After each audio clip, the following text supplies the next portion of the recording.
Assalamualaikum warahmatullahi wabarakatuh. Perkenalkan, nama saya Dido Toluba dengan NIM A1D5190056, Prodi Administrasi Pendidikan, Fakultas Keguruan dan Ilmu Pendidikan Angkatan 2019 Universitas Jambi. Baik, tujuan saya membuat video ini adalah untuk memenuhi mata kuliah strategi pengajaran. Di sini saya akan membawakan materi yaitu strategi pembelajaran peningkatan kemampuan berpikir. Materi yang pertama yaitu pengertian. Pengertian strategi pembelajaran peningkatan kemampuan berpikir merupakan strategi pembelajaran yang bertumpuan kepada pengembangan kemampuan berpikir siswa melalui telaah fakta-fakta atau pengalaman anak sebagai bahan untuk memecahkan masalah yang diajukan. Dalam materi pengajaran tidak disajikan begitu saja kepada peserta didik, akan tetapi peserta didik dididik dan dibimbing untuk menentukan sendiri atau melalui proses dialog dengan memanfaatkan pengalaman peserta didik. Menurut Zubaidah tahun 2007 nomor 35, dengan memberdayakan kemampuan berpikir melalui bertanya, di samping siswa aktif menjawab pertanyaan, ternyata hal tersebut memicu timbulnya pertanyaan-pertanyaan baru. Pertanyaan yang timbul dalam pemikiran siswa tersebut menunjukkan bahwa semakin berkembangnya penalaran siswa. Yang kedua, menurut Wahyana 1986 nomor 62, salah satu bentuk komunikasi adalah bentuk verbal, memberikan informasi, bertanya, dan mendengar. Dengan suatu pertanyaan guru, siswa dapat belajar berpikir dengan cara berpikir, memperoleh kesempatan untuk belajar kreatif supaya menjadi kreatif dan menjadi sensitif karena kemampuannya. Terdapat beberapa hal yang terkandung dalam pengertian di atas, yaitu yang pertama, model pembelajaran yang bertumpuan pada pengembangan kemampuan berpikir, artinya tujuan yang diinginkan dicapai oleh strategi pembelajaran peningkatan kemampuan berpikir bukan sekedar siswa dapat menguasai sejumlah materi pengajaran, akan tetapi bagaimana siswa dapat mengembangkan gagasan-gagasan dan ide-ide melalui kemampuan berbahasa secara verbal. Yang kedua, telaah fakta-fakta sosial atau pengalaman sosial merupakan dasar pengembangan kemampuan berpikir. Artinya pengembangan gagasan dan ide-ide didasarkan kepada pengalaman sosial anak dalam kehidupan sehari-hari, atau berdasarkan kemampuan anak untuk mendeskripsikan hasil pengamatan mereka terhadap berbagai fakta dan data-data yang mereka peroleh dalam kehidupan sehari-hari. Yang ketiga, sasaran akhir adalah kemampuan anak untuk memecahkan masalah sosial sesuai dengan taraf perkembangan anak. Yang selanjutnya yaitu karakteristik strategi pembelajaran peningkatan kemampuan berpikir, yaitu menekankan kepada keterlibatan siswa secara penuh dalam belajar. Hal ini sesuai dengan hakikat strategi pembelajaran peningkatan kemampuan berpikir, yang tidak mengharapkan siswa sebagai objek belajar yang hanya duduk mendengarkan penjelasan guru, kemudian mencatat yang berhubungan dengan penguasaan materi pembelajaran dan mencatat untuk dihafal. Sebagai strategi pembelajaran yang diarahkan untuk mengembangkan kemampuan berpikir, pada dasarnya memiliki 3 karakteristik utama, yaitu sebagai berikut. Yang pertama, proses pembelajaran melalui strategi pembelajaran peningkatan kemampuan berpikir kepada proses kekuatan mental siswa secara maksimal. Berkaitan dengan karakteristik tersebut, maka dalam proses implementasi perlu diperhatikan sebagai berikut. Yang pertama, jika belajar tergantung pada bagaimana informasi diproses secara mental, maka proses kognitif siswa harus menjadi kepedulian utama pada guru. Yang kedua, guru harus mempertimbangkan tingkat perkembangan kognitif siswa ketika merencanakan topik yang harus dipelajari secara metode apa yang digunakan. Yang ketiga, siswa harus mengorganisasikan yang mereka pelajari. Yang keempat, guru harus dapat membantu siswa belajar dengan memperlihatkan bagaimana gagasan baru yang berhubungan dengan pengetahuan yang telah mereka miliki.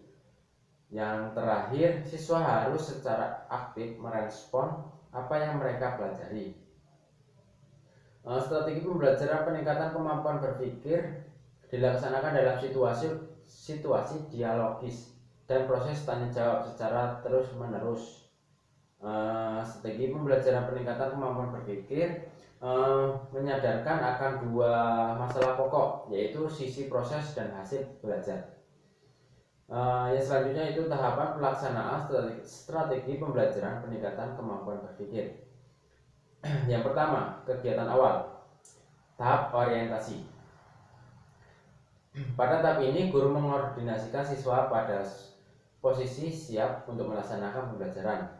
Tahap orientasi dilakukan dengan pertama, penjelasan tujuan yang harus dicapai, baik tujuan yang berhubungan dengan penguasaan materi pembelajaran maupun tujuan yang berhubungan dengan proses pembelajaran atau kemampuan berpikir yang harus dimiliki oleh siswa. Kedua, penjelasan proses pembelajaran yang harus dilakukan siswa dalam setiap tahap proses pembelajaran. Tahap pelacakan. Tahap pelacakan adalah tahap penjajakan untuk memahami pengalaman dan kemampuan dasar siswa sesuai dengan tema atau pokok persoalan yang akan dibicarakan. Yang selanjutnya, kegiatan inti. Tahap konfrontasi adalah tahap penyajian persoalan yang harus dipecahkan sesuai dengan tingkat kemampuan dan pengalaman siswa. Untuk merangsang peningkatan kemampuan siswa dalam tahap ini, guru dapat memberikan persoalan-persoalan yang dilematis yang memerlukan jawaban atau jalan keluar. Yang kedua, tahap inquiry. Tahap inquiry adalah tahap terpenting dalam strategi pembelajaran kemampuan berpikir. Pada tahap ini, siswa belajar berpikir yang sesungguhnya. Melalui tahap ini, inquiry siswa diajak untuk memecahkan persoalan yang dihadapi. Oleh sebab itu, guru harus memberikan ruang dan kesempatan siswa untuk mengembangkan gagasan dan upaya pemecahan-pemecahan. Yang selanjutnya, kegiatan akhir. Yang pertama, tahap akomodasi adalah tahap pembentukan pembelajaran baru melalui proses penyimpulan. Pada tahap ini, siswa dituntut untuk dapat menemukan kata-kata kunci sesuai dengan topik atau tema pembelajaran. Yang kedua, tahap treatment. Tahap di mana guru mengadakan perbaikan pada siswa yang belum bisa menyimpulkan hasil kegiatan inquiry. Yang ketiga, tahap transfer. Tahap transfer adalah tahap penyajian masalah baru yang sepadan dengan masalah yang disajikan. Tahap transfer dimaksud agar siswa mampu mentransfer kemampuan berpikir setiap siswa untuk memecahkan masalah-masalah baru. Pada tahap ini, guru memberikan tugas-tugas yang sesuai dengan topik permasalahan. Yang selanjutnya yaitu kelebihan dan kekurangan strategi pembelajaran peningkatan kemampuan berpikir. Yang pertama adalah kelebihan. Yang pertama yaitu melatih daya pikir siswa dalam penyelesaian masalah yang ditentukan dalam kehidupannya. Yang kedua, siswa lebih siap menghadapi setiap persoalan yang disajikan oleh guru.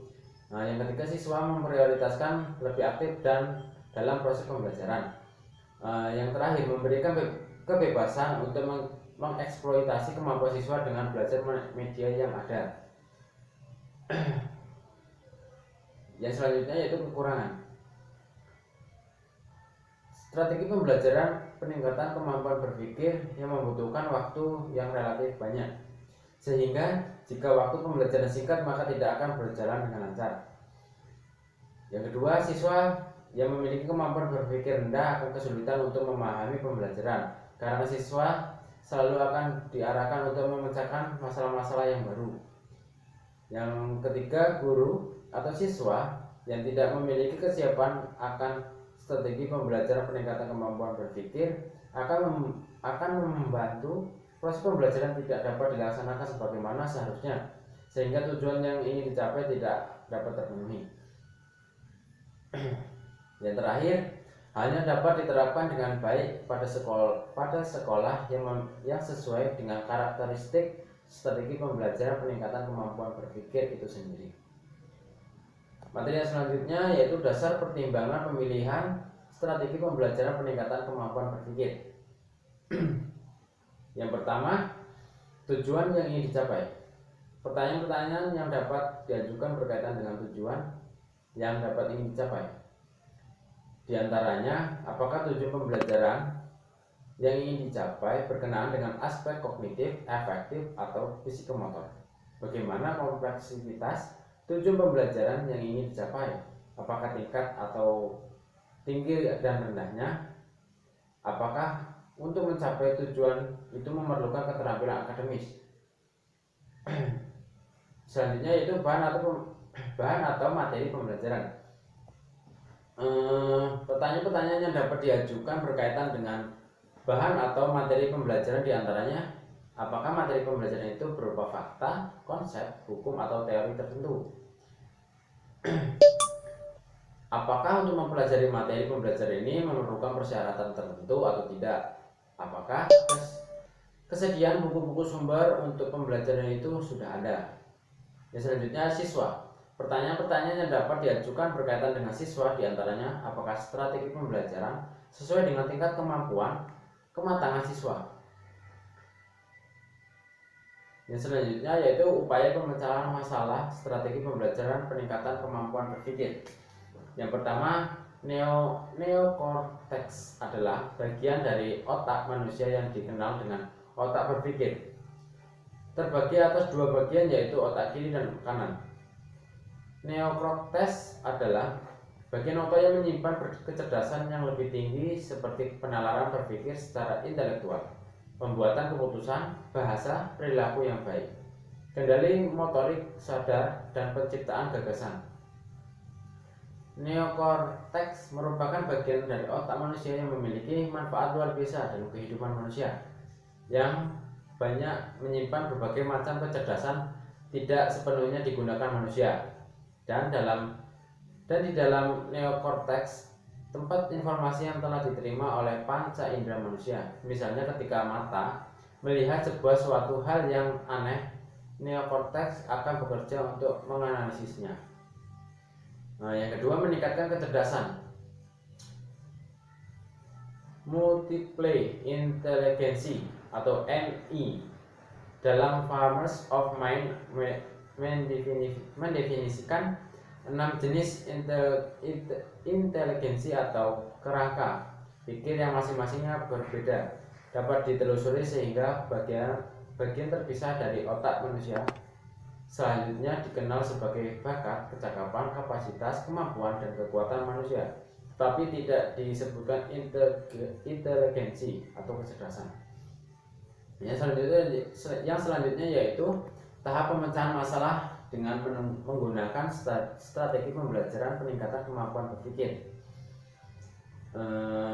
Yang pertama yaitu penyesuaian masalah dengan tahap orientasi. Dimulai dengan mengidentifikasi karakteristik peserta didik dalam kelas yang beraneka ragam, membuat peserta didik menggunakan analisis urutan fungsi otak kiri untuk mendekati peserta didik.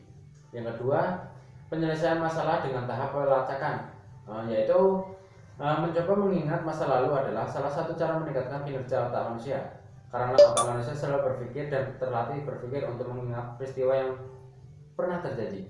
Pelacakan peristiwa yang berhubungan dengan materi pembelajaran yang dilakukan pendidikan adalah hal yang menggabungkan logika dan analisis. Ketika peserta didik diminta mengingat kembali apa yang pernah terjadi ketika itu, peserta didik menggunakan beberapa fungsi otak. Jadi, yang harus dilakukan peserta didik pada tahap pemecahan ini adalah membuat otak peserta didik mengingat kembali peristiwa yang dilaluinya yang berhubungan dengan materi pembelajaran yang akan dipelajari. Yang selanjutnya itu penyelesaian masalah dengan tahap konfrontasi.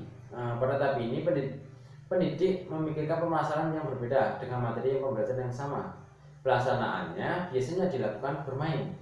Kegiatan yang dilakukan dengan bermain adalah salah satu meningkatkan kinerja otak kanan, karena bermain merupakan hal yang paling menyenangkan berhubungan dengan perasaan. Yang selanjutnya yaitu penyelesaian masalah dengan tahap inquiry. Tahap ini peserta didik akan diarahkan untuk berpikir secara logis dan dapat menganalisis setiap permasalahan yang diberikan oleh pendidik, sehingga peserta didik dapat memberikan belajar berpikir kritis. Yang selanjutnya penyelesaian masalah dengan tahap akomodasi. Tahap ini adalah tahap menggabungkan fungsi masing-masing belajar neokorteks. Contohnya saja, dalam menggunakan bahasa sendiri untuk mencatat di buku catatan, memberikan aneka warna, bentuk, kreativitas untuk memudahkan mengingat catatan yang dibuat. Nah, yang selanjutnya penyelesaian masalah dengan tahap transfer. Pada tahap ini pendidik akan memberikan tugas tentang permasalahan yang dikaitkan dengan materi yang sudah dipelajari. Otak kanan dan kiri peserta didik akan berfungsi untuk menyelesaikan tugas yang diberikan pendidik. Baiklah, itulah penjelasan dari materi saya pada video kali ini. Kurang dan lebihnya saya mohon maaf. Saya akhiri, wabillahi taufiq wal hidayah. Wassalamualaikum warahmatullahi wabarakatuh.